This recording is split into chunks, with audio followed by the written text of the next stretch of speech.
I did not want to do just a travel log of where I went. I really wanted to do some teaching. And so like most of my Bible studies, if you have a question or you want to talk about something, raise your hand and ask it. Okay, I'd rather talk about what you want to talk about. And so we can go a lot of different places with this. I've got kind of a direction here, but we don't have to go that way. So interrupt me, ask questions. Joan's been there. Has anybody else been to the Holy Land before? Oh, okay. So if you want to add stuff, or anybody has any other questions or thoughts along the way, please do. What's fascinating to me about going on the trip is I've been a pretty serious student of the Bible, from classes in college to my own sermon prep to grad school, all of this. And there was some stuff about the Bible that I learned there that I'd never learned in the classroom. I did more for my Bible reading in some ways than a lot of my classes. So that's why I wanted to share some of that stuff with you tonight. So one of my questions as I was thinking about this trip was, why did God choose these people in this land? Okay, why did Jesus become incarnate in this context? Because after all, Jesus could have done that anywhere, right? God called Abraham, but he could have called Joe down the street, right? I mean, he could have called all kinds of people. He called these people. And I don't know if I have an answer to that question, except being there, you do sort of fall in love with the people in the land in a special kind of way. So I'll explain more, and some of these places we'll come back to a couple times as I'm talking. This is the view from Mount Carmel, where Elijah faced off with the prophets of Baal. I'm not going to tell that story too much because it's in not this coming week's sermon, but the week after that. Okay, this is called the Valley of. There's a place near here called Megiddo. This is the Valley of Megiddo, or you might know it as Armageddon. Okay, so this is the place associated with the end times and with all kinds of prophetic voice. Now, Israel's northernmost air base is right here. It's underground, so it's protected. They said, how do you know if a plane flying over is Israeli or not? And the guide told us, if it's in the air for longer than 3 seconds, it's Israeli. They are very aware of everything going on. And in fact, from Mount Carmel, I got to see the tops. Most people don't get to see this. The tops of a number of, F-14s that were flying and doing controls. We were very far north at this point. And so you're very close to, what's up there? The Golan. Yeah, Golan Heights are to the east, and then Lebanon and some other stuff is going on there where there's some questionable activity. And so we got to look down on planes flying into this place. This is the Sea of Galilee, and this is the view from the Mount of Olives, you can see. But just beautiful, beautiful scenery, and different kinds of scenery. So I want to make a number of points to kind of help you think about how you read your scriptures, how you read the Bible based on my trip there. Number one point that you need to understand, and I didn't quite understand until I was there, is how small Israel is and how much it is a land of contrasts. And I'm going to explain what that means. But Israel was real teeny. Okay? Anywhere we went, it was a half-hour drive. Okay? Go ahead, Dan. Just curious, Joe, when you started your trip, did you have a tough time going from 2019 back 2,000 years? Because all the mud and things you lost filter a little bit? No, because some of the scenes are ruins, so you're in them. You know what I mean? Jerusalem is a little bit of this oddity, a little bit of a contrast. What was really weird was I went there thinking about walking in the footsteps of Jesus. I wasn't thinking about how much I was going to be talking about Abraham and David and all these other characters. And because we read the Old Testament and the New Testament kind of separately. But when you're walking on these hills, it's the same. And so it was a little bit that was a little more overwhelming to me than the Old New. Yeah. This is Israel as compared to New Jersey. Now, this is fascinating to me because these are both said there to scale and they both don't line up the same. Okay? So I don't know which one's actually accurate. I got these off the internet, and most things off the internet are true, but these both can't be true, right? No. But they're close, okay? So you can kind of compare the state of New Jersey to Israel. I mean, you're not looking at, you think Western Pennsylvania is longer than this. Okay, Yeah. Erie to down below Washington, whole country of Israel. Okay, so you got to think how small this place is. And you can see it sometimes when you're at Mount of Olives, and you can see basically that's the old city of Jerusalem. Down here is the city of David. I mean, you can see the whole thing. The Mount Carmel, you can see the Valley of Armageddon. I mean, you can see the whole place. This is the Sea of Galilee. You can also, from the Dead Sea, see the whole thing. I mean, you can, anywhere you are on the Sea of Galilee, you can see the rest of it. Okay? It's not real big. So this, I did a time lapse. So a picture like every 20 seconds of a sunrise. All the little things are birds. This is at the Sea of Galilee. It was amazing. This is one of my favorite times on the whole trip, to be out on a boat in the early morning on the Sea of Galilee. And you can literally, from the Sea of Galilee, see most of Jesus' ministry. He spent most of his time right around there. You could see a hill where was the city on a hill that Jesus describes. There's a path right through there that goes to Nazareth that Jesus would have traveled all the time. They call it the Jesus path. At the entrance to that area is Magdala, where Mary Magdalene was. And you could look to the north and you could see Capernaum, where Peter was from, where the Mount of Beatitudes was, where the loaves and the fishes happened. I mean, it's all like, you're sitting on a boat, you're like, yep. I mean, it's just not that big. So just to help you sort of get the lay of the land, to the north in Israel is the Sea of Galilee. The Sea of Galilee starts up here in this area, was known as Dan. And a river comes out of Dan, which is what Jordan means from Dan. Oh, Jordan. Okay? And so the Jordan travels into the Sea of Galilee, and then out of the Sea of Galilee, and all the way down to the Dead Sea, the lowest point that you can go to on the planet. Okay? That's not underwater, obviously. Okay? So down below here is all desert. They would call that the Negev. Okay? And there's sort of a wilderness. They call the wilderness of Judea. But when we say wilderness, we think woods, because we're from Pennsylvania. Okay? There's no trees. There's nothing here. I was here during the rain season, which means all up around here was very, very green. You know, grass. And okay, if you go back in August, it's not like that. It's pretty much all dry. Down along the coast, though, is a valley, or is a plain. And that has a lot more green and a lot more sort of tree life. So that's kind of the whole of Israel. Okay? And Jerusalem is like here. Jerusalem's like right up here. So Jerusalem to the Dead Sea, about 25 miles. So then there's the rest of it, maybe another 40 miles to the coast. That's it.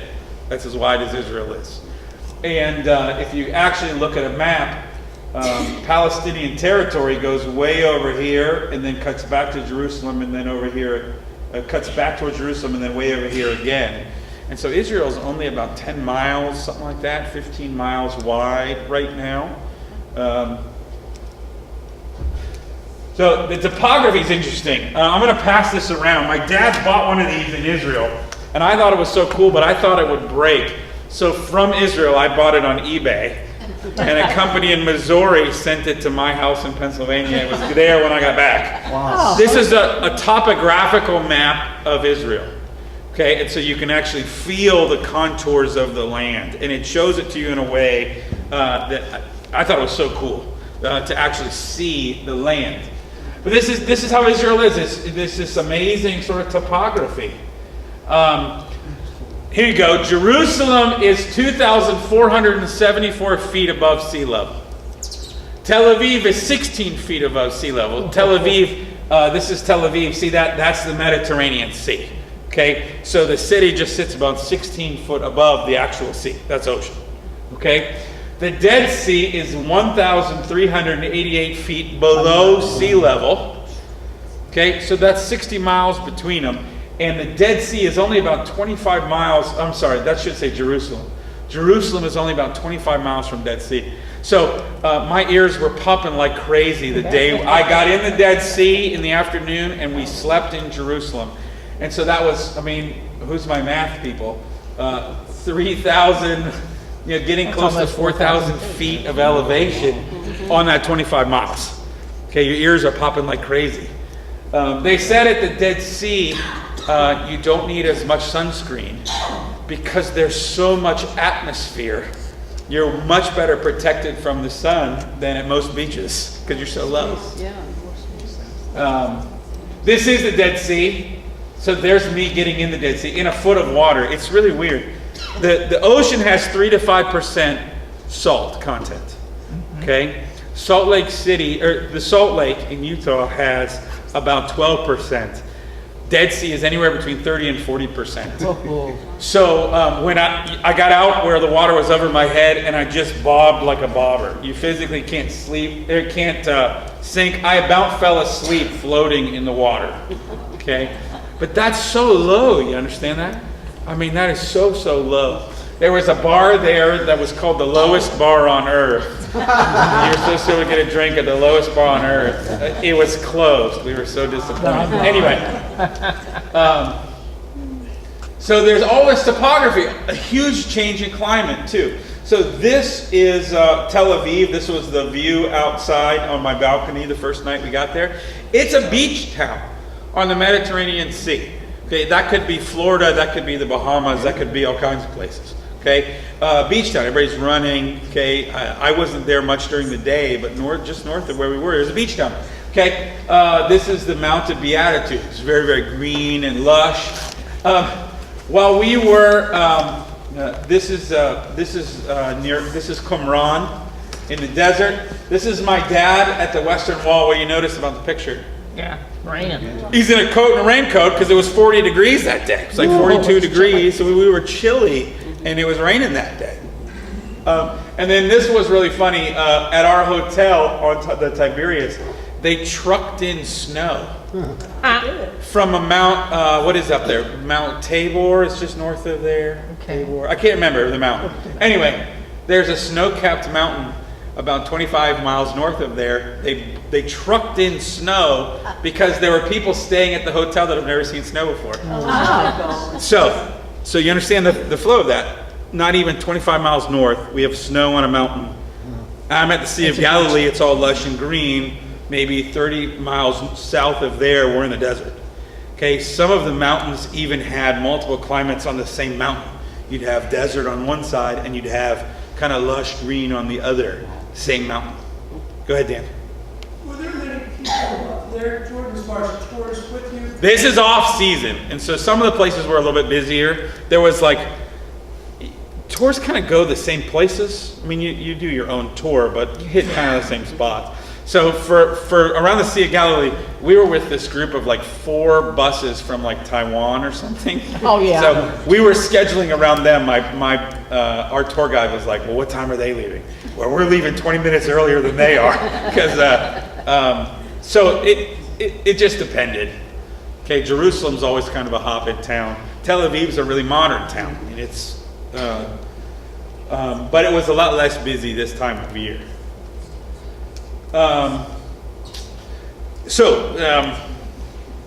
This looks like a mojito. It's not. Okay. This is a lemonade, a mint lemonade. They have a name for it. I can't remember. It's a mojito without the alcohol. That's what it is. Okay. And it was real good. Okay. But we had lunch. This is a pizza place. In the Muslim quarter, the Muslim section of Old City Jerusalem. Okay? And the part of the restaurant we were in, they had tents over the windows because they serve a lot of Bedouins there that come to meet in the tent. Okay? Everybody with me so far? Pizza place. Okay? Muslim section of Jerusalem. Across the street, these are 2 chapels on the Via della Rosa. Okay, so these are Catholic chapels, And you can't see it, but right over here is the Israeli police station right there. And I looked around and I thought, this is weird, right? This is this huge, but when I say contrast, it's not just contrast of geography, it's contrast of people. There's all these different people there. And my Jewish guide was really good friends with the Muslim guy who ran the pizza place. Okay. You know what I mean? It's just strange. Why is Israel so important? We went to a museum called the Friends of Zion Museum in Jerusalem, and they had this old picture. It was actually on the floor. It's a little hard to take a picture. But see, this is Europe, this is Asia, and this is Africa, and Jerusalem at the center of it. Well, that seems a little arrogant, right? Except, look at a map. We have Turkey, and we're getting into Greece and Europe this way. We're over into Asia this way, and this is Egypt and Africa. Okay? Israel is really, really important, and always historically has been, because it is the roadway between all these places. Okay, if you don't want to walk through the desert, you walk over to the Med and you walk down through Israel and over. This is why people have fought over this land for years, because it was the trade route. You go up to Damascus in the north. Damascus could then take you to the Silk Road, and for years and years you could go all the way to China trade in India, all through Jerusalem. Interesting, I didn't know this, but even birds come through here. Large birds that can't cross the Mediterranean also, when they go south for the winter, fly through Israel. Israel has some of the highest number of different types of birds that fly through, particularly like hawks, eagles, and that kind of thing. So larger birds come right through Israel the same way people did. I think, Jordan, you've already answered your first question, why God picked this area.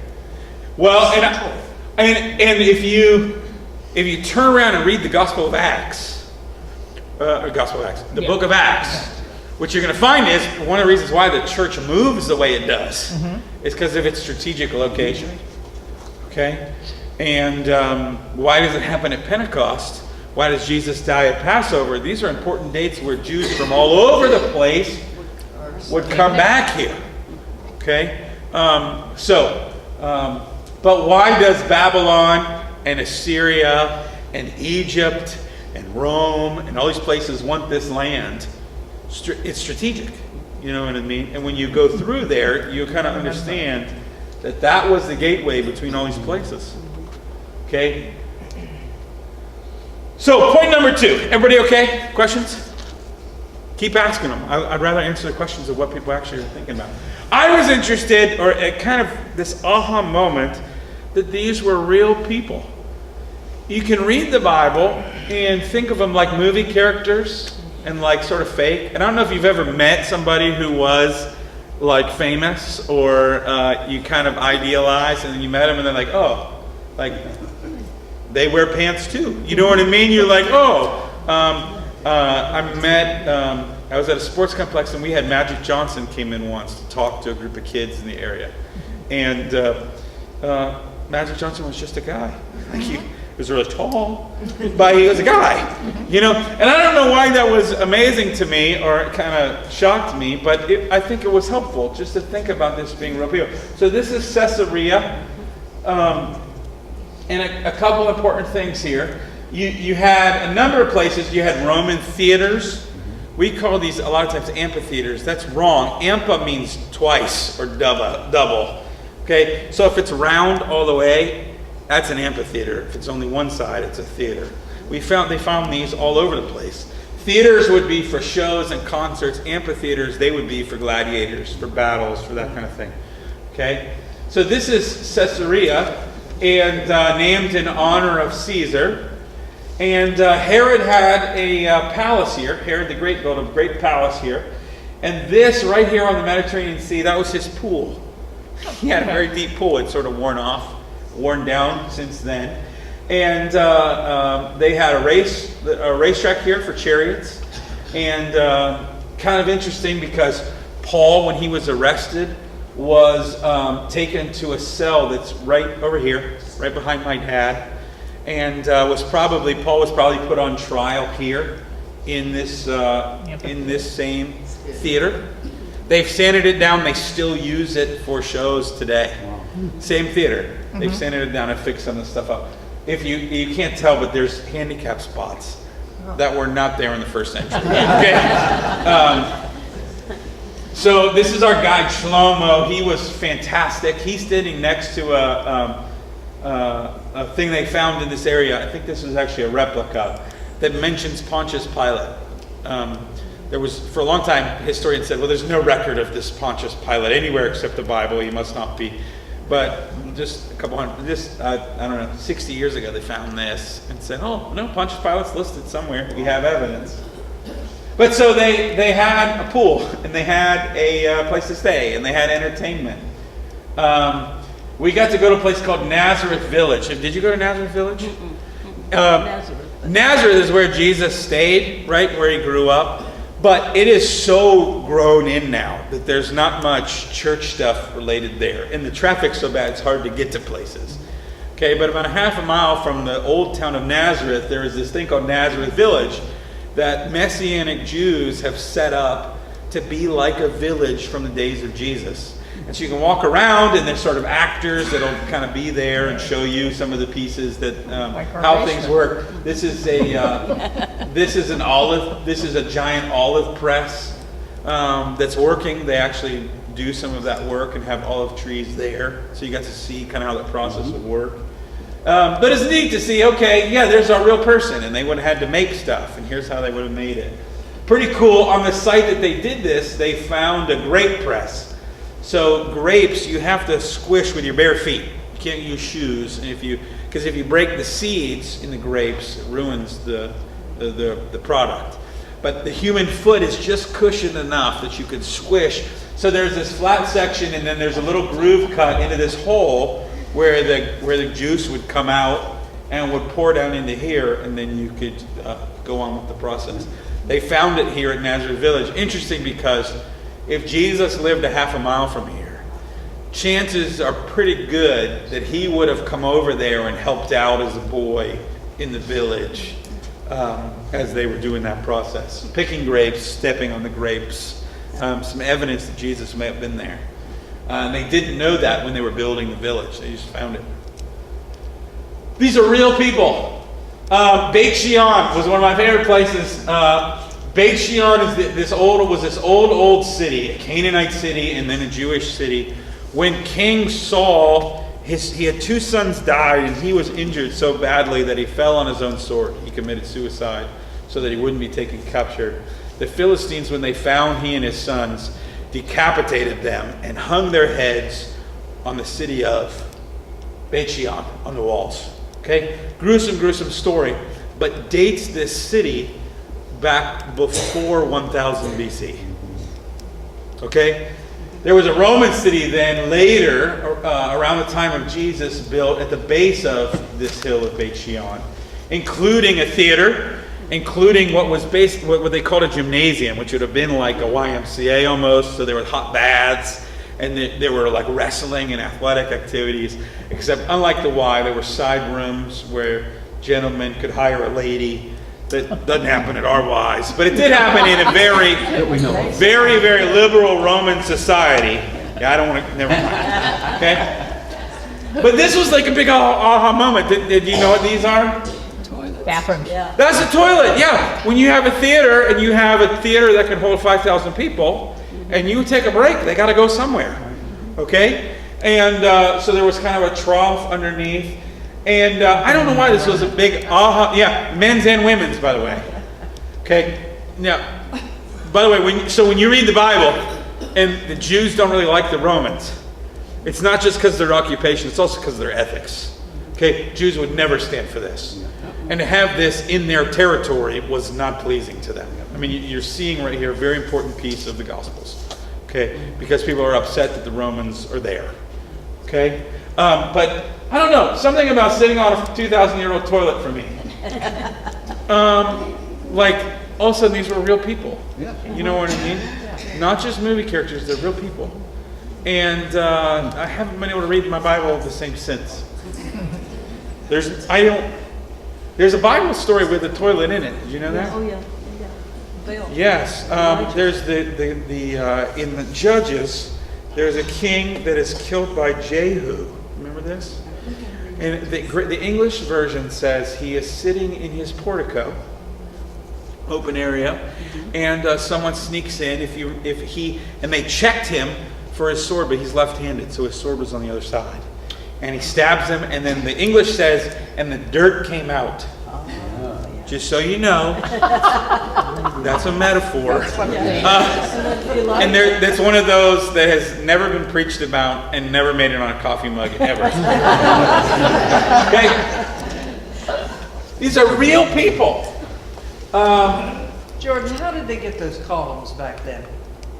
Back to your other picture. Yeah, so it's a good question. Israel is, a lot of Israel is actually limestone. Okay, here. I'll pass a piece around. I brought one home. Okay? Jerusalem stone. Yeah. There's a requirement. Any building in Jerusalem has to be made, the facade has to be made with that stone. Now there's different colors, there's different cuts, but every building that's built in Jerusalem has some kind of that kind of stone there. And so they had this limestone sort of plentiful. And then places like Caesarea, they could get granite and whatever else they wanted from the Mediterranean Sea. It's pretty amazing to think about how they built this stuff. Well, they didn't have winches, they didn't have scaffolding. But how do you get something that high back before Christ? They did. Yeah, I mean, construction. Big elephants. They have, and ox. Lots of people. You should see some of the stones. We went. I don't think I have pictures on here. We did the Western Wall tunnel. Yeah. So the Western Wall is part. So I'm talking out of order, but that's fine. The Temple Mount used to be called Mount Moriah. Okay, and it's where Abraham originally almost sacrificed Isaac. And later, David buys it, and his son Solomon, to build the temple, flattens it out. So they build retaining walls, and it's like this, and they chop the top part off of the dirt, and they fill it in over here, so it's nice and flat now. But it wasn't that way originally. But that retaining wall is still there. And we'll talk about the Western Wall in a little bit. But I walked the tunnels under the Western Wall, and you should see the block that literally goes from me to the wall.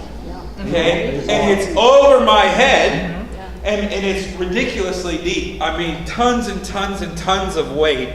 And if you, I don't even know how they could do it. I mean, it's pretty amazing. They showed a little video of how they might have done it. And it's real slow, right? And you would basically take a log, round it off, and once you were over it, you put that log in front, and it would just take forever. I mean, the idea that they would build some of these things was pretty amazing. Jordan.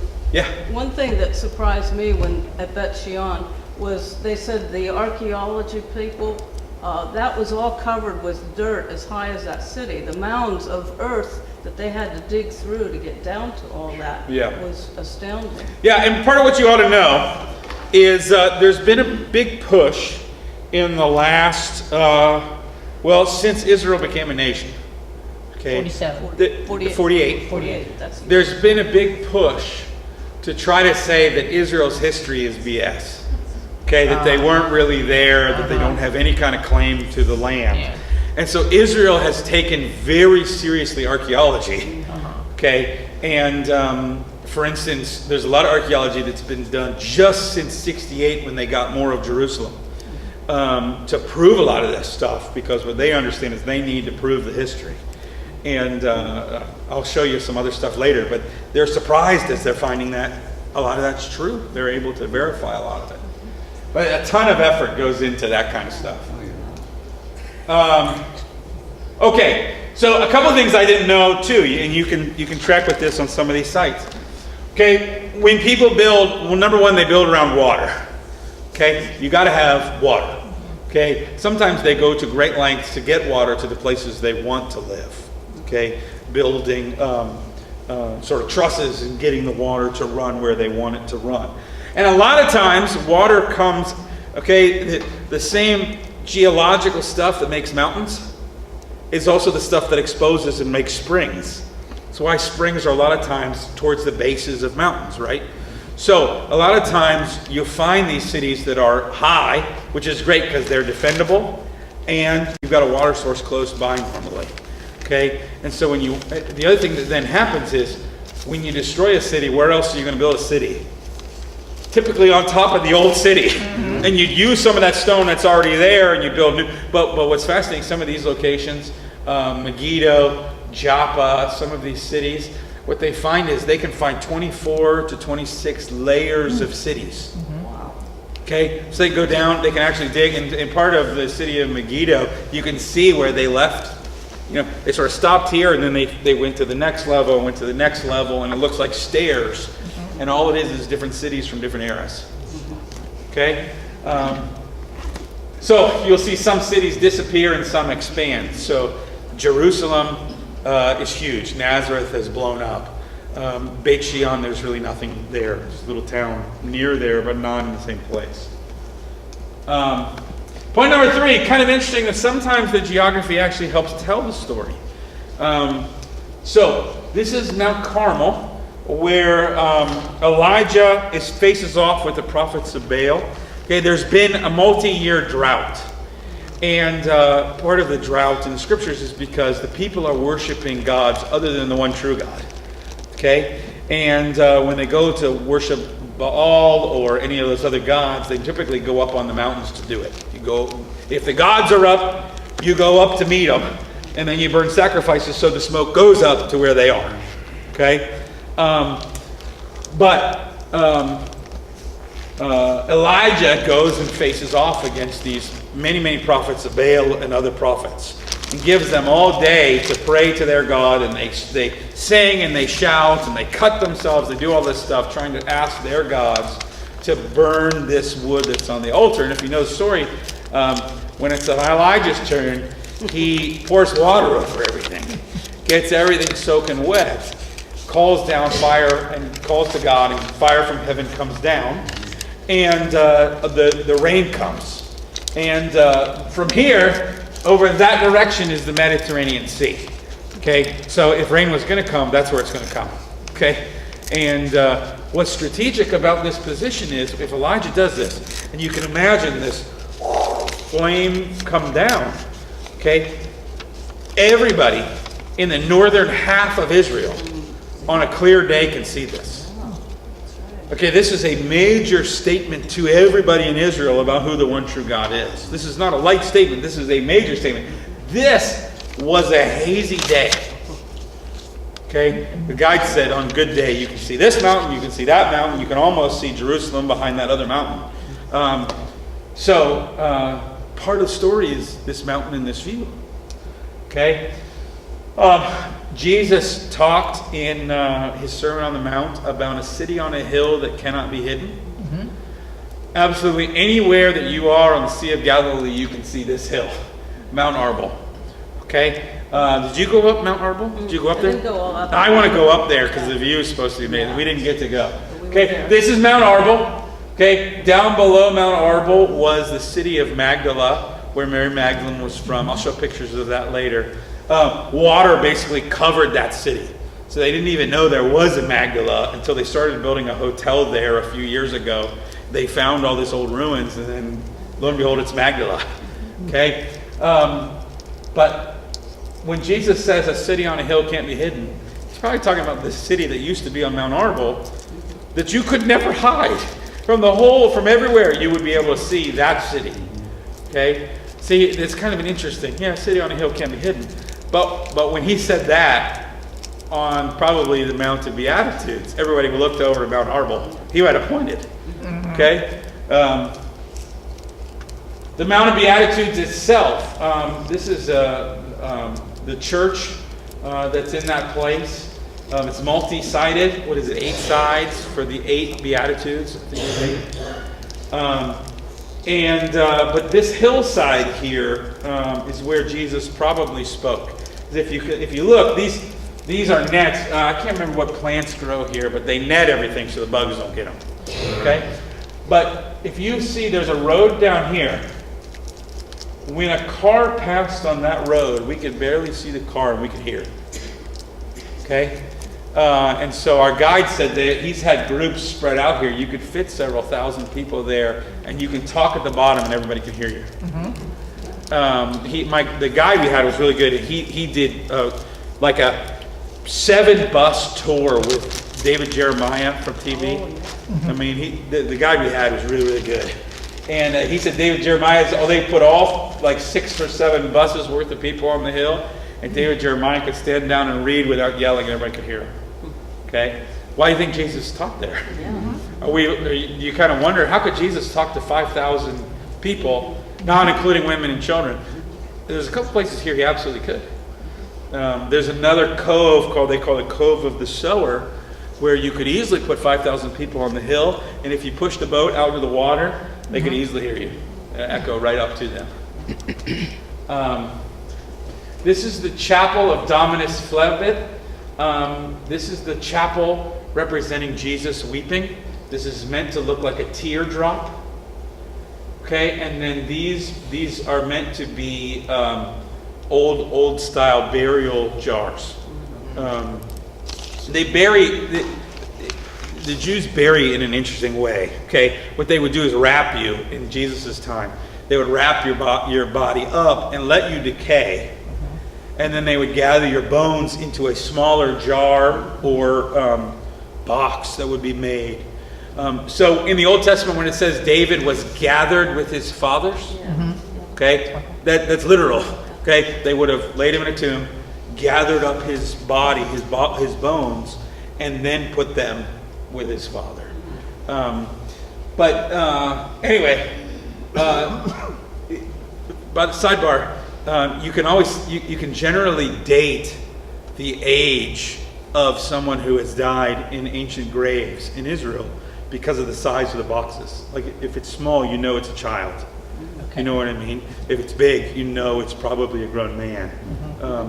So because it was basically based on the longest bone in your body, your femur. What they make the boxes out of? Clay or limestone. Okay. That limestone is really easy to chip away. And that's how they could make the big blocks of it. You can drive stuff in and chip the way you want it and then get it out and shape it. A lot of the number of the houses, number of the caves there, and a lot of the graves that are in these sort of caves, like the garden tomb for Jesus perhaps, they would chip away and make the caves. Out of the limestone, it comes apart. Anyway, Jesus wept here over Jerusalem is what they say. But it makes perfect sense if you look at the picture that I took from right outside the gates of this area. There's Jerusalem. Okay, this is the eastern wall right here. Okay, right there is the Dome of the Rock. That's where the temple was. Okay, when Jesus cries over Jerusalem, he can see it. He can see the whole thing. Okay, so the geography, I think, adds a lot to what's going on. Questions, comments? Everybody cool? Is this helpful? Is this interesting? Okay, I didn't want to just show pictures. I'm trying to actually teach a little bit and give you some understanding for your own Bible reading. Number 4, when I was there, I've always been big on this, but it was hugely, hugely important when I was there, to keep track of the general biblical timeline. Okay?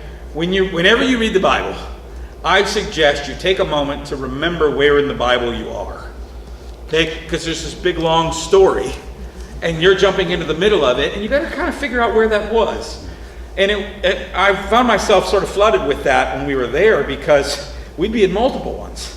Okay, I'd be in certain. So the city of Megiddo, I'll show later. Actually, I think I'm about to show it. Abraham. Let me see. No. Okay, this is Megiddo, and this is the old entrance to the city of Megiddo. Okay, Abraham came to this city. So that's original stone. This is probably Abraham walked through this entrance on this stone. Okay. We know this city more because Solomon built a chariot city there. Okay, so he had all his chariots and his horsemen stationed at Megiddo. It was sort of his fortress. Okay, and there's still stables, and there's still a couple of mangers from the stables. So when we say mangers, that is a 3,000-year-old real thing manger. Okay, it's not the wooden thing you're used to. There is a 3,000-year-old one right there. Okay, so this was Megiddo. This right here, see this round thing? That is an altar to probably Baal, probably the Canaanite Baal. So that altar, we may be looking at closer to 2,000 years before Jesus, okay, or plus, okay. And then this was the area where you could see the layers. So up here is much more Solomon's time. This is before that, and it keeps going down the hill. Okay, this is a good example. Okay, but so we're sort of swimming in all of these dates. Here's just some helpful ways to think. So Abraham is probably about 1500 BC. Okay, so when we say Abraham walked on those steps, there you go. Okay, the Exodus probably about 1250 BC. King David about 1000 BC. Now, what's interesting in being over there is, think about it. The further back you go, the harder it is to archaeologically show stuff or find stuff. But from David onward, we've got a pretty good history. Okay, we can date a lot of stuff to David and Solomon, his son. Okay, the northern exile about 721. So between David and then you get Solomon, but then the kingdom divides. You get a north and a south. The north is called Israel. The south is called Judah, because Judah was this major sized tribe. He was the oldest of the sons, and he was the biggest tribe. Okay, so you got Israel and you got Judah. You get 2 nations, 2 kings, and because they're like that, they end up getting weak. Okay, and the north is taken away in 720 into exile, 721. The south and Jerusalem is destroyed. Solomon's temple is destroyed in 586 BC. Notice what do you notice about these dates as compared to the earlier dates? What do you notice about these dates as compared to these dates? Put closer together. Closer together, but what else? They're more exact. They're more exact, right? Because we can date some of this stuff because we have all kinds of Roman records, Babylonian records of all this stuff. Okay, you get a lot more specific dates. You get a lot looser dates and a lot looser stories the further back you go. And it's just archaeologically how it has to be. Okay, they return in 538. Okay, so when we say Nehemiah builds the wall, Ezra kind of bringing back the practices of and rebuilding the temple, that happens here and after. The Maccabean revolt is 167. So between those 2 places, Rome takes over. All right? Jesus comes in 180. Jesus actually probably comes in about 3 AD. And we know that, and nobody wants to change the dates. Right? So we're just leaving AD as it is. But we now know the dates are a little bit off. Jesus is probably born in about 3 AD. Based on some other things that we know. And the temple was destroyed in 70 AD. So when I'm traveling, when I'm at Megiddo, I told you Abraham was there, and I told you David's son Solomon was there. Okay, we're all over the map when I'm at Megiddo. I'm trying to keep all these dates straight in my head. Okay, this tunnel, one of the kings, it wasn't Solomon, it was Ahaz, somebody else, dug this tunnel to get water from the outside. If you've got go back to this water idea. If you've got a spring on the outside, you can dig a tunnel to bring the water into the city, and that's what they would do. They would dig a well or a cistern so you could get the water, and then the water would run in the. Can you imagine though digging this? Okay, 3,000 years ago. Okay, with water in the tunnel. With water in the tunnel. Okay, and they're digging this out and hauling away all this stone. But it's strategically important because if your well is on the outside, all the enemy's got to do is poison your water and wait you out. They don't have to defeat you. So you bring the water in and then you cover it so they can't get to it. There were multiple cities there that had done that. Okay, what else I got? This is the city of David. Okay, when David, there was this, the Jebusites, this people group, had this little town, this little fortress, and David took it over. In fact, what he did was he sent his men in through the tunnels that the Canaanites had dug. So that's 4,000 years ago, 5,000 years ago.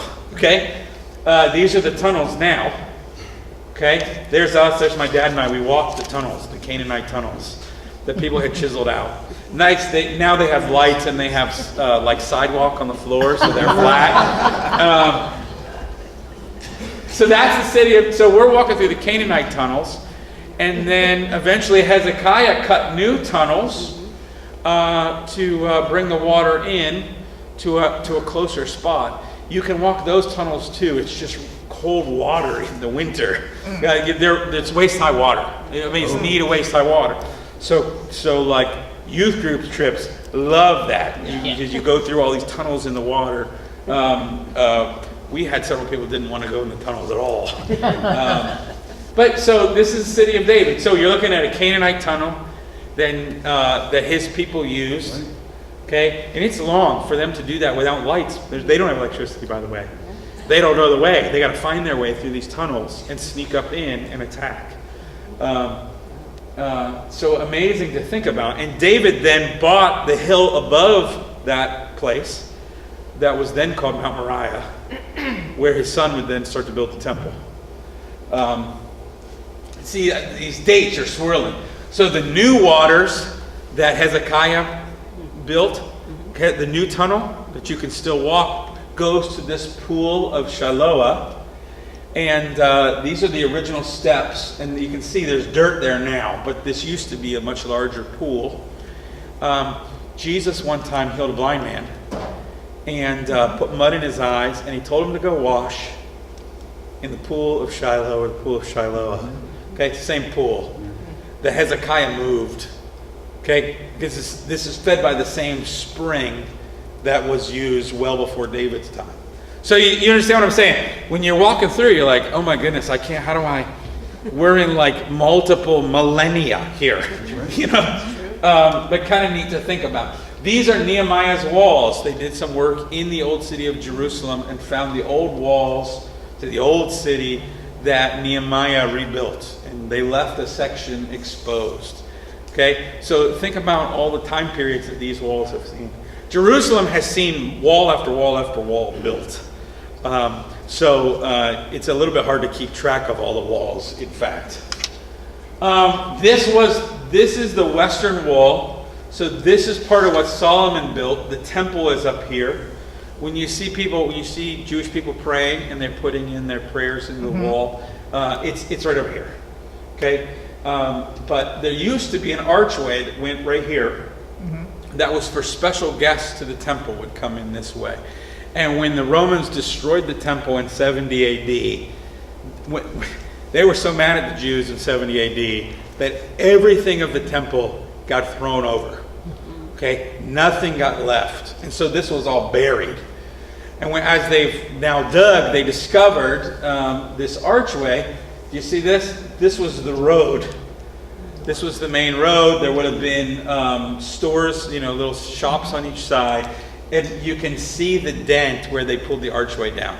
They pulled the keystone down and just whoo, and there's still now right there. And then this was interesting. This corner piece right here was right on the corner of that wall. And it has a little inscription. And it was the moment, that was the place where the rabbi would blow the horn. Okay, a shofar, I have one in my office, would blow a shofar to mark Sabbath on Friday evening. Okay.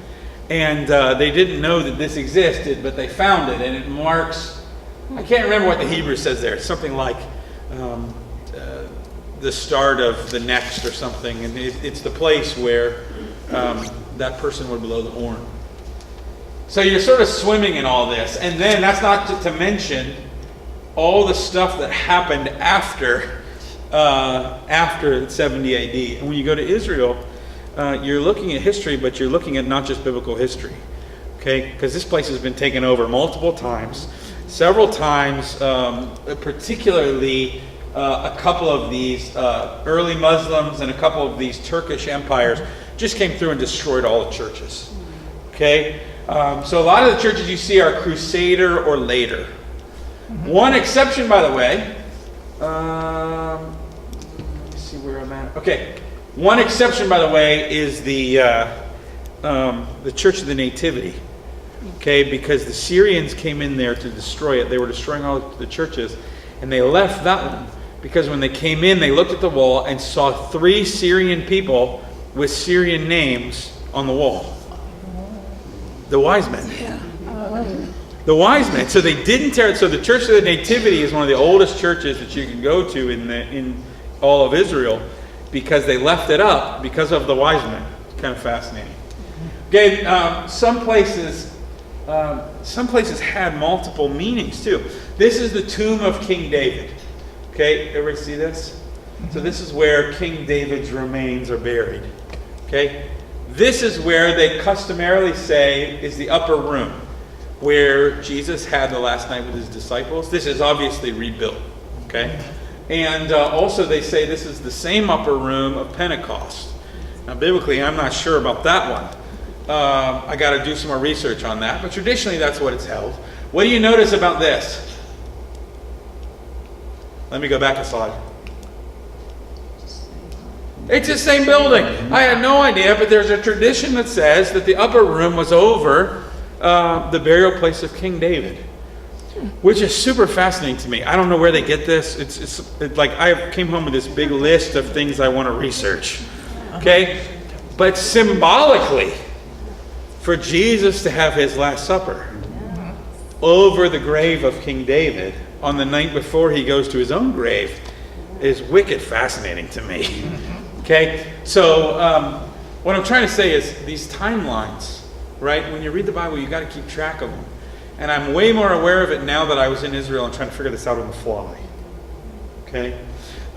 Just so we're clear, it is 7:55. I'm planning on going to 8:30. Okay. That's what I publicized in this thingy. So if you got to go, go. But I just don't want everybody to start looking at their clock. I know what I'm watching. Okay? Point 5. This trip really, and I've already gotten to some of this, increased my confidence in Scripture. I've never been a person that really doubted Scripture. But there was something about being in the places, like being in the Garden of Gethsemane and reading the text about Gethsemane. Okay? Or, I don't have pictures in this slideshow, but I was at a place called Tabgha. Tabgha means 7 springs. And it's this area kind of on the northern part of the Sea of Galilee where Jesus was near there and in that region when he multiplied the loaves and fish. And that's where he walked on the water from that area. And it's also where he has the resurrection appearance and reinstates Peter. Remember, Peter denies him 3 times, so Jesus asks him 3 times, Peter, do you love me? Peter, do you love me? Peter, do you love me? It was pretty amazing to read that text there on the beach. And there's a chapel that marks this rock. In the story, it says Jesus was cooking fish over a charcoal. It had to be that rock or one real close to it. Okay? Pretty amazing to read the scriptures in some of those places. In the first 2 days, I stood where Abraham, Elijah, I love saying this, Peter, Paul, and Mary, Peter, Paul, and Mary Magdalene, and Jesus stood. Okay? Again, this is Caesarea. I told you that Paul was arrested and tried there. Peter also goes and, who does he see there? Cornelius and his family live in Caesarea. Okay, so in the book of Acts, this is a major moment where Peter ends up bringing people into the faith that are not Jewish. Okay? Peter, Paul, Mary, Jesus, Abraham, Elijah, first 2 days of the trip. Yeah, amazing. Okay? And I could almost say one, unless if I didn't want to add Mary, and I assumed Jesus was at that press in Nazareth. But for sure, 2 days, all those people. Okay? I told you that this was Pontius Pilate. One of the people that they really doubted historically, they have found evidence for him. They're still doing work back here. This is the palace of King David. Okay, and they have found some seals and some other inscriptions that are people that worked for David that are in the Bible. Okay? This was a cool place. This is the city of Qumran. Qumran were these people, John the Baptist may have been one of them, they were called Essenes, and they wanted to get away from the culture, and they made their money as scribes. They would write, there's no copier, okay? You have to write stuff. And so they made their money, they supported the community by being scribes and writing scrolls.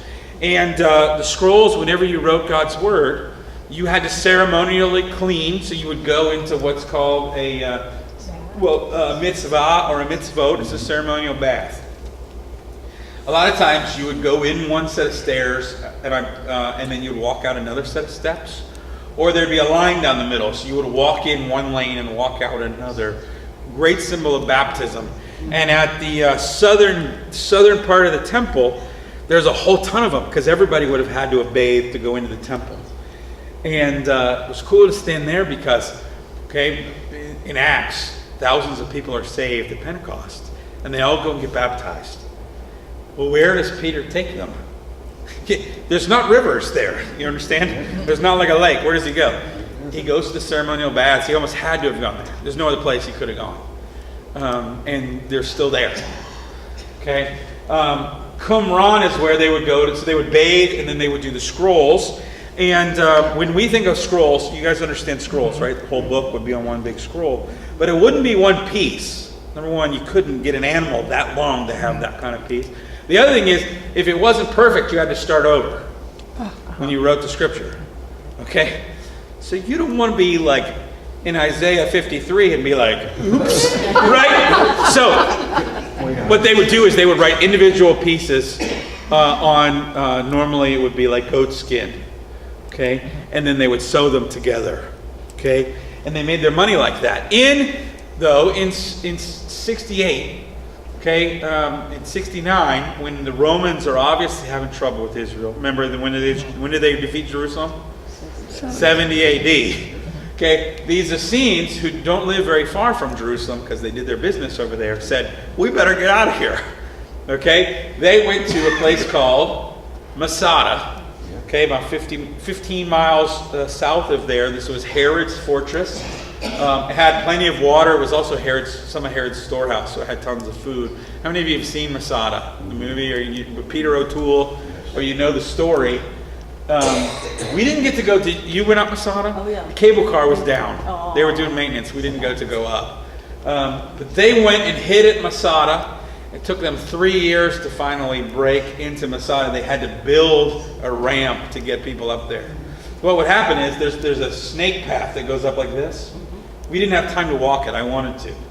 Okay. Oh, there it is. You can see it right here. Oh, yes. Takes an hour. It takes about an hour and a half to get up there.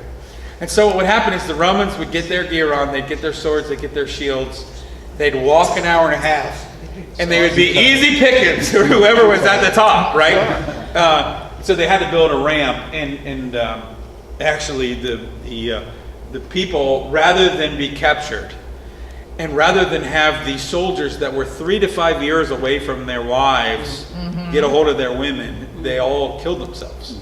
And it's this major symbol. For years and years, when you joined the Israeli army, you swore in up there. Yeah, that's pretty good. Now they do it at the Western Wall, but it used to be here. Okay, so the Essenes, what they did was they hid all their scrolls in a bunch of these caves, and then ran for Masada to hide. They did not come back, and so no one knew that they had any of those scrolls hidden in the hills until, I don't remember what the year was, 1940, something like that. Before they become a nation, Yeah. there was a boy who was throwing stones and threw a stone in a cave and heard a crash. And they ended up finding what now we know as the Dead Sea Scrolls. Okay, this was a major, major find because it showed us copies of Old Testament books way before we had copies. You know what I mean? So there were all kinds of people that said, "Oh, Isaiah was made later," or "These books were all made later." Dead Sea Scrolls prove no. Okay, we have old copies that they were copying well before the time of Jesus that show how old some of these documents are, with very little changes. That was the other thing. Verified a lot of what we know about our scriptures. Okay, they're now kept in this room, and I don't know if you can tell. This is the lid, supposed to be the lid to one of the jars that they kept them in. Okay, so the whole thing is meant to look like one of those jars, and then on the inside, look, it's a scroll. This is a photocopy of all of Isaiah, and then you could see, they always had a couple of things exhibited. So I could see one scroll. As soon as they came out of the caves and were exposed to sunlight after 2,000 plus years in the jars, they immediately started fading and getting darker. So they have to do a lot of work to protect them. But now, they're all translated now. You can go in, you can order them, read them. Okay, you can find books with translations of them. This verified so much and taught us so much about first. These scrolls were huge for the study of Paul, believe it or not. Because we had a view of the Pharisees that said they were just simply legalistic, rule followers, And the Dead Sea Scrolls showed us a lot more about sort of what Jews were thinking in those days and the Pharisees were thinking in those days. Gave us a much fuller picture of Paul. Okay, everybody okay? Questions, comments? Okay. Everybody's thinking Jordan should have done this in like a 4-week session, right? Okay. Number 6. I was struck being there by the importance of the Temple Mount and Jerusalem, the centrality of it. Okay. Number 1, when David comes to power, you got to understand, the nation of Israel wasn't really a nation of Israel. It was a bunch of different tribes that sort of worked together sometimes when they needed to. They don't have a king till Saul, and Saul really has trouble bringing them together. Okay? Because you had northern cities and you had southern cities. When David captures Jerusalem, it's middle ground. Okay? It's a city that doesn't belong to any of the tribes because it's David's city. He captured it. And it has the history of being tied with Abraham and Mount Moriah. Okay? So it has history for everybody. And it helps bring the nation together at least until David's sons mess it up. Okay? So this is Jerusalem. This is our group from the Mount of Olives. You can see my 3 buddies in the back and me and my dad. But I mean, this whole mount, and then down the hill from there, you would see the city of David. And Israel, I didn't know this, but the word shalom begins with a letter called a shin. It looks kind of like a W, but Jerusalem originally looked like a W. Okay, it looked like a shin. Okay, you had the Kidron Valley. Then you had what was called the Central Valley, which is largely sort of filled in now. It's kind of right through the center of Old City Jerusalem. And then you had the Hinnom Valley, which refers, part of the Hinnom Valley they call Gehenna, which is the name for hell. It was the dump in Jesus' day. Oh, okay. But it's actually it was originally shaped like a shin. And basically, so if you think of the shin, between my index and middle finger, the city of David was down here. And then up the shin, if it was this way, up the hill would have been Mount Moriah, where the Temple Mount is now. Okay? And where the Dome of the Rock is, used to be the temple. All right, I got a couple of these. I'll pass these around while some of them are two-sided. This is the Sea of Galilee. You can see all the events that Jesus had. They had these for sale over there. I thought they were fantastic. You can see the temple, what it kind of looked like. And I really like these two because it shows a view of the temple. And it's basically the same view you're looking at here. Okay? And so you can see the temple and the size of it. Okay? When Herod the Great comes on board and takes over Jerusalem, Herod the Great is a builder. He builds tons and tons and tons of stuff, including making the temple just giant. Okay? But everybody see that the temple's destroyed in 70 AD. Dome of the Rock is built in the 600s, right on the place where the temple used to be. Okay? And you see this little building right here. There's a second dome. That's right about where the altar would have been. Okay? So this is the Church of the Holy Sepulchre. And some of these places have giant lines. Okay?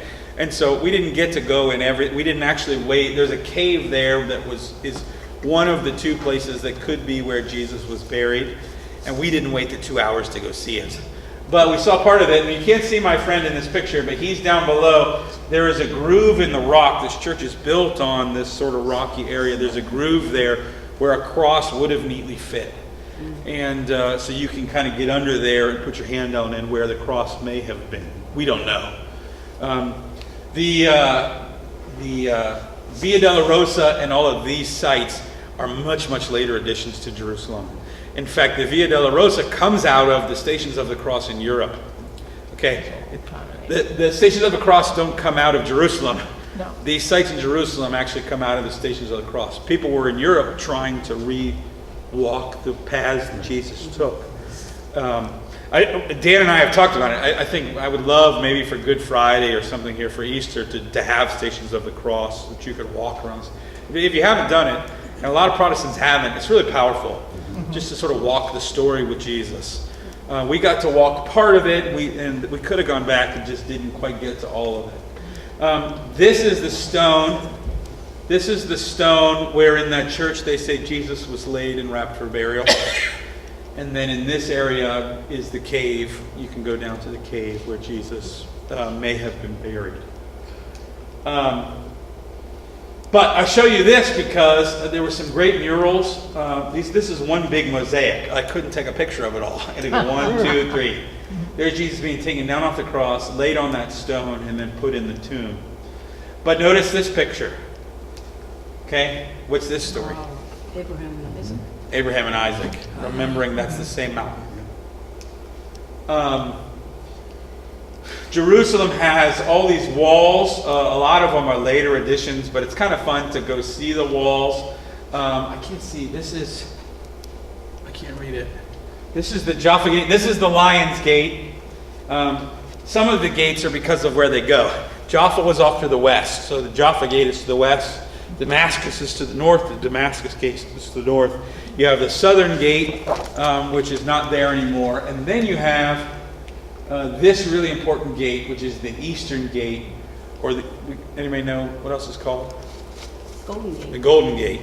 Okay, and Muslim, some not real nice Muslims back in the day closed it because the Jews believed the Messiah has to walk through this gate, and this is a Muslim cemetery in front of it. Okay, so Jews believe that the Messiah has to walk through that gate. Muslims believe they closed it so it can't. Christians believe he already walked through that gate. Okay, this is a pretty amazing picture of the three religions that all find a lot of hope here. Okay, Dome of the Rock is the third holiest site in Islam. Mecca is the first, and I can't remember the second one. Medina. Huh? Medina, thank you. But Dome of the Rock is where Abraham was. Abraham is the father of Ishmael, which is where the Muslim faith traces their background.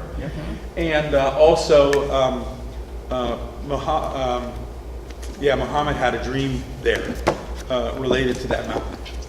There's also a gate, by the way, we went through it quite a bit, called the Dung Gate. Yeah. Okay? And that gate was the garbage gate. That's where all your garbage went. And it is still called the Dung Gate to this day. And I have decided I'm going to name one of my bathrooms in the house the Dung Gate. Okay? I'm going to have the Dung Gate, and then I'm going to have another one based on another Israeli city. Shittim. Anyway. Shittim and the Dung Gate will be the restrooms in my house. Okay. So the Jewish belief, I didn't understand this till I was there. The Jewish belief is that when the temple was destroyed, the Spirit of God that was specially present in the Holy of Holies. There's no Holy of Holies anymore. Where does the Spirit of God go? He went to the closest place that he could, which on the Temple Mount would be the western wall. Okay, the western part of that retaining wall that Solomon used to build up the land. And so this site is the holiest site in Judaism, because the temple is not there. Remember, there's a Muslim temple up there. Okay, so they don't let many Jews up there. We did go up there. Very pretty to see. And we were up there, some Orthodox Jews were up there with armed guards. They were there. So, because this is considered the holiest place, it's considered a place of worship. So the women are on this side and the men are on this side, just like any Orthodox Jewish synagogue would be. And inside, they've dug these tunnels. If you went this way in, and there's a spot for men and women down in there too, but they each have their own places to pray and read. And people put their prayers into the wall. We walk down there at night. Everybody asks about safety in Israel. I felt real safe. I have felt way worse in Pittsburgh than I did the entire time I was in Israel. Armed police officers help, right? Okay, the police officers over there don't look like police officers. They look like soldiers. They have machine guns. But actually there's some places you don't want to go at night. And we were not down near the Gaza Strip or places where you don't want to be. But where we were, I'm hoping to bring my kids, when I go back, two of my kids, and then go again years later with my other two kids when they're old enough to understand it. So we went down the Western Wall at night. It was kind of a pretty neat experience. Jordan, what happens to the pieces of paper that get tucked in the wall? Great question. So Deteriorate? some of them deteriorate, and every so often they clean them out, and then they are they're buried. They're buried. You can see the whole thing from the Mount of Olives. Again, there's the eastern gate. These are the southern steps. So this right here is all the mitzvot, all those ceremonial baths.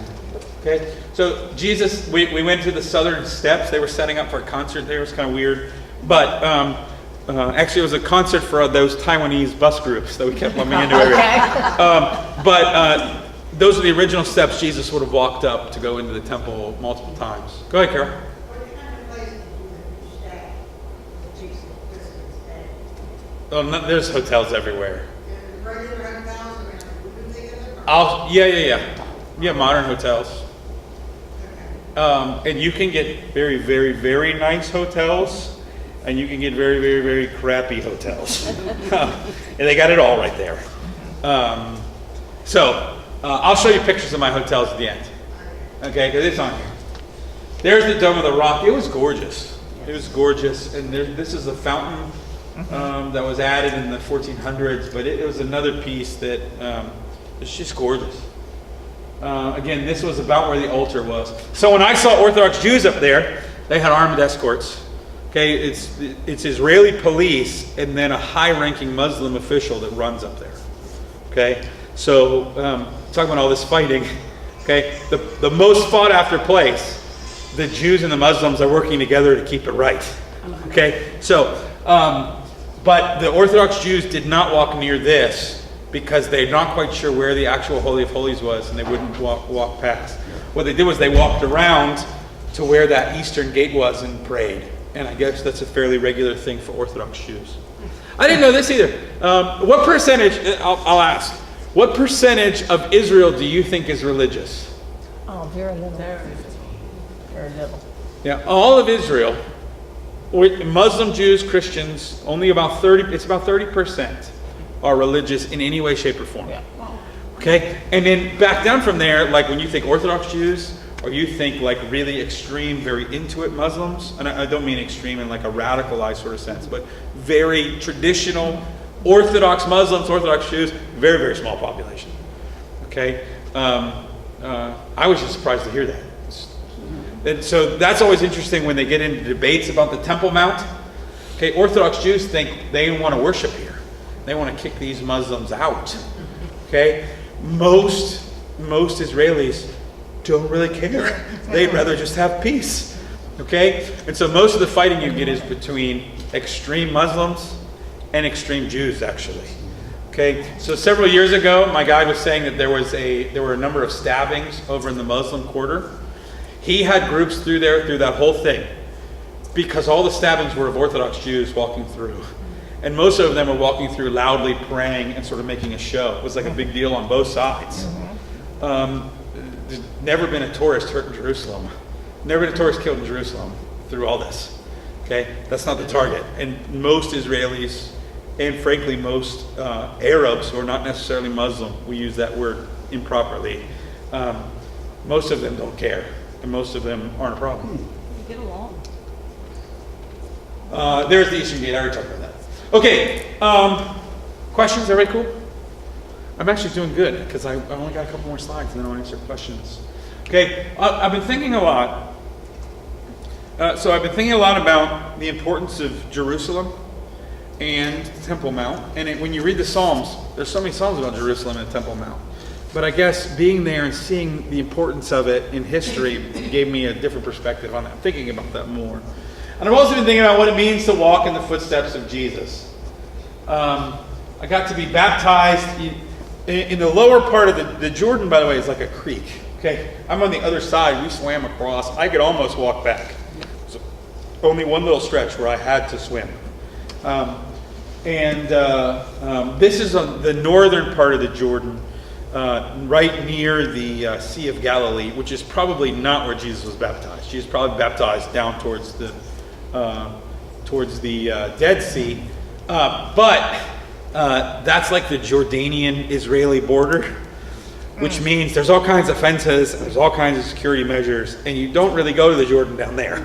Okay, so they've made this site where you can get baptized, and we paid $10 for to rent these lovely outfits. $10. Oh, we played 2 We shekels. got to use their changing rooms and stuff. You got a certificate. You paid 2 shekels. No, we paid like $10. Holy crap. And one of the guys on my trip said he was there one time when a whole busload of Russians were there, and the Russians didn't bring anything to change into, so they all put on the white outfits. Uh-oh. And then my buddy was the only pastor near them, so he did baptisms for like 45 Russian people in white t-shirts. Okay, he said it was one of the least holy moments he's ever been a part of. But neat to be baptized in the Jordan. I said it was a Jordan in the Jordan. Okay, but to be in those waters, it was cold. Neat to be in Magdala, where Mary Magdalene was from. This is a replica, and there's one in the middle here too. It's the same thing. But they found the original stone tablet that they would read the scriptures from and speak from. Okay? And this is the original floor where Jesus would have been. Okay? I mean, Jesus, right there. He read from the stone that this is a replica from, and he walked on this tile. And then our guide was like trying to move on, and we were all just sitting there like, let's just sit here for a little while. So Jesus was on that tile. And next door there's a house, really may have been Mary Magdalene's house. A nicer home next door. This was Gethsemane. I talked about this yesterday. This is a rock of agony where Jesus probably prayed and sweat drops of blood. And you could be in the garden. This is, again, one of my favorite pictures of my dad praying in an old olive tree in the garden. And what's behind him? There's the wall. Okay, if you followed this wall, the eastern gate would be right here. You can see Jerusalem right there. Jesus could have seen the temple. Oh, I talked about this, Rock of Agony. This is the house of Caiaphas. And this is another one of those sites we're sure of.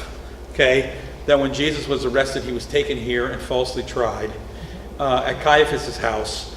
And these were chiseled out. These were Caiaphas was in charge of what the Romans would do is they would let the Jews and whoever else manage their own affairs, right?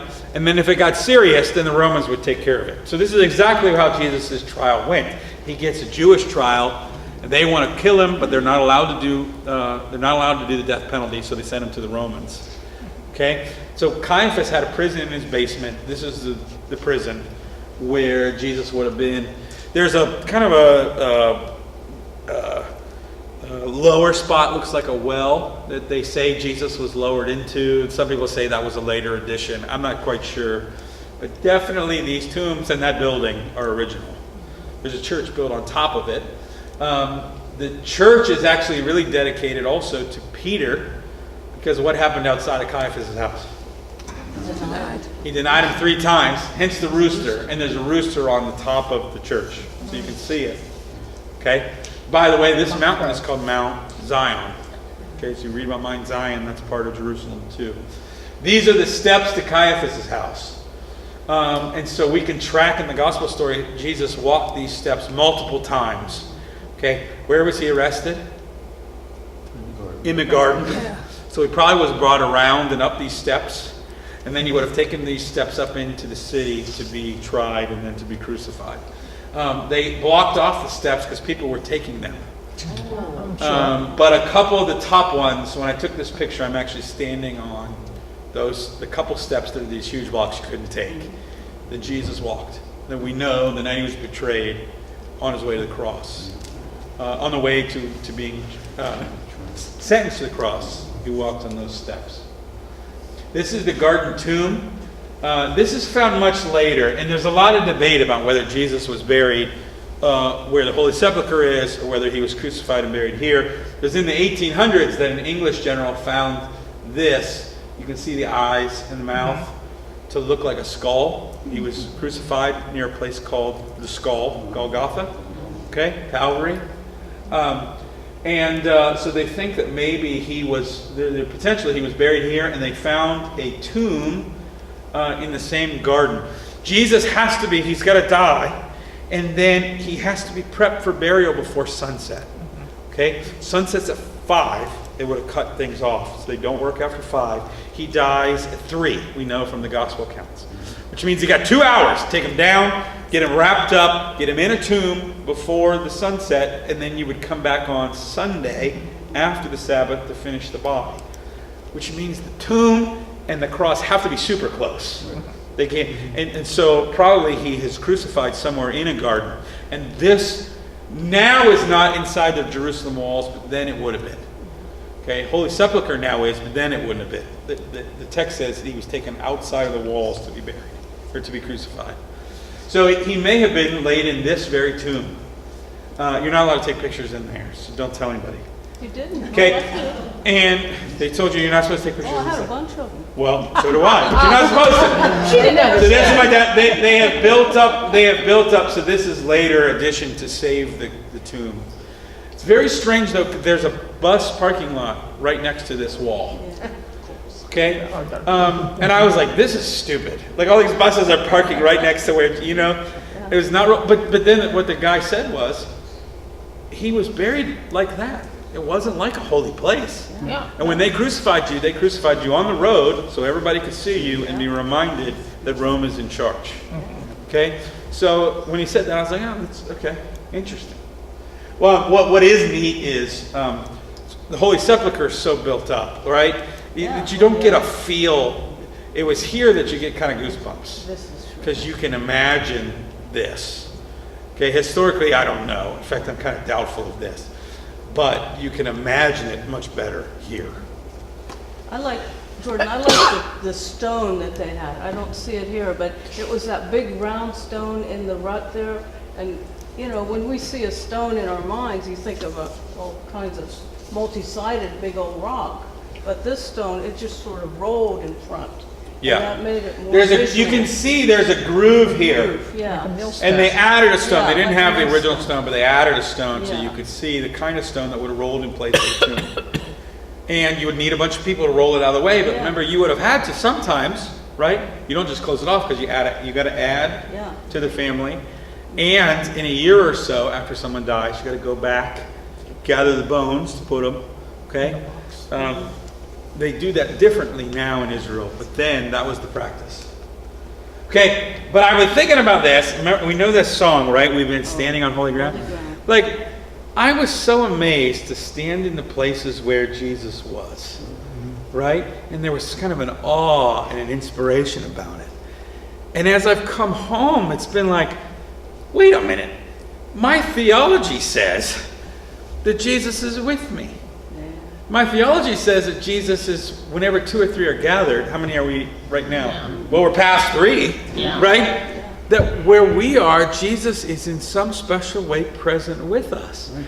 And I have really taken that to say, man, I ought to have more of that sense of awe. And I've been talking to my friends, talking to my dad who went on the trip. And it's like in some, you go on a trip, you're excited, you come back and you're not excited anymore. This was different. This right? It stays with you. it stays with you. It's Especially like when you're, you read. yeah, when you read, and now you're like, you're back there. Like a piece of it comes with, I don't know how to describe it. But I have this different sense of, I was so excited to walk the steps where Jesus walked, and I'm not giving enough credit to the fact that Jesus shows up here. You know what I mean? And so that has kind of stuck with me in a lot of ways. Okay, any questions about the trip? I wanted to ask about the other people on the trip. Were they from this area? So I went on a pastor familiarization tour, which is what the company does, is kind of have a cheaper trip for pastors to give them experience. So all those people were pastors. Yeah, most of them in some kind of ministry capacity. I will tell you though, when you get together with a lot of different pastors, you realize how well-educated Presbyterian pastors are, and how not every denomination is that way. Yes. Because we were nerding out on stuff that people on the rest of the bus didn't have a clue on. Praise God, I had such a good guide that has a background in theology as well. He was really a secular Jew, not Christian. He had done he had done some of the digs at the Southern Steps, so he knew the archaeology. He knew that, so my friends could nerd out. But it's funny too. All these people from Florida, and Oklahoma, and Arizona, they could not It's 45 degrees there, and they were freezing, and we're all in sweatshirts, and they're like, "How are you doing this?" I said, "School's canceled back home because it's single digits. This is awesome." So we were from all over the place. Here's hotels. One of the things I would say, you get tired on these trips, okay? And not so much because of the walking, though there's a fair amount of it. You're doing 3 to 5 miles of walking. But you're on a bus, off the bus, you know what I mean? And it's uneven, but it's not too bad. But just seeing so much. You almost feel rushed, and it's not, I don't think that you're rushed, it's that there's so much. And what you want to do is you want to be like, I just want to sit here for an hour or two.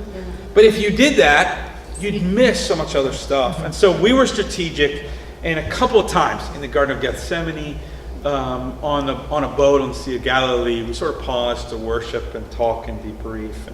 But you want to, I wouldn't stay at a real cheap hotel.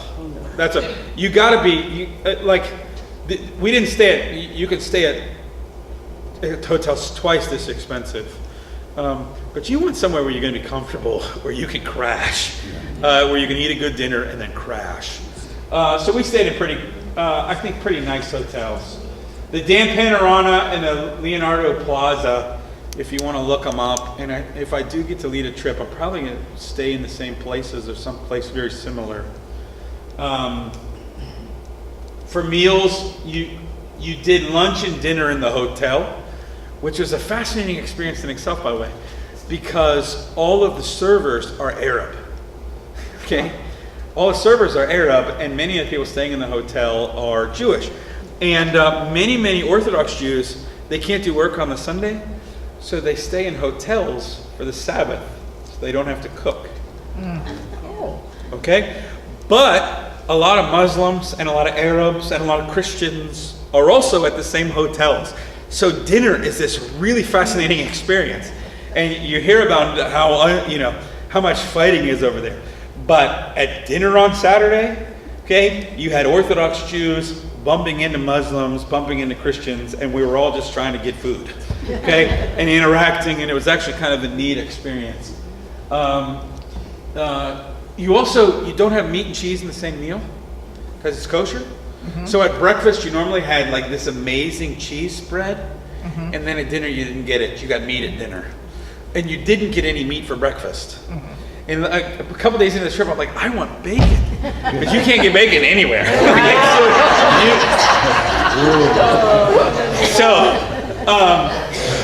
Lunch you were normally out. We went to a couple pizza places. A lot of times they had falafel or schnitzel. Schnitzel is like breaded chicken. It's a German. I don't know how it got there. Always choosing German schnitzel, but it's kind of ironic. And then, so lunch was a little more plain. If you're a picky eater, a couple of people we've talked to are picky eaters. So you could always pack a lunch, or Fresh fruit there is amazing. Okay, fruit there is amazing. It's grown right there. Best orange juice I ever had. This is St. Peter's fish. It's a tilapia that's very, very common in the Sea of Galilee. And you have to try it while you're there. It was pretty good. This is the same meal, though. I was tired of tilapia. This is me. I got pizza. We were on a very nice, it's like a Mercedes bus. You could charge your phone on the bus. But you got to have a bus to get around. I would not want to drive there. You should have seen some of the stuff this bus driver did. Pretty amazing, the driving over there. Did you have 11-hour trip home. 11 hours on a plane. I was so exhausted I actually slept. But on the way there was really fascinating because most of the plane was Orthodox Jews. I was on a late night trip, and they had to get up and do morning prayers. So for about an hour and a half, you couldn't go to the bathroom because there were a bunch of Jews with the hats, either yarmulkes or with a wide brim hat and the twirls, and they were praying in Hebrew towards Jerusalem in the back.